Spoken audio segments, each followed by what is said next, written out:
Tuwing kaarawan ni Mira, may kakaibang nangyayari. Pero ngayong taon, mas nakakatakot. Pagkapatay niya ng kandila, biglang nawala ang lahat ng tunog. Ang mga bisita nakangiti, nakatingin sa kanya pero hindi gumagalaw. Parang mga estatwang iniwan sa gitna ng kasiyahan. "Mama?" Tawag niya. Walang sumagot.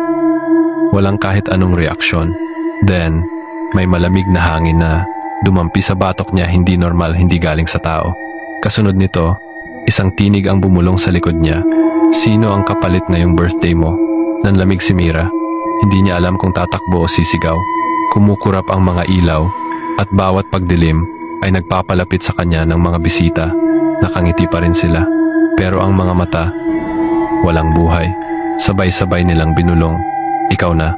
At sa huling kisap ng ilaw, si Mira ang nawala. Parang iyon talaga ang hinihintay ng araw ng kanyang kaarawan. Kayo rin ba?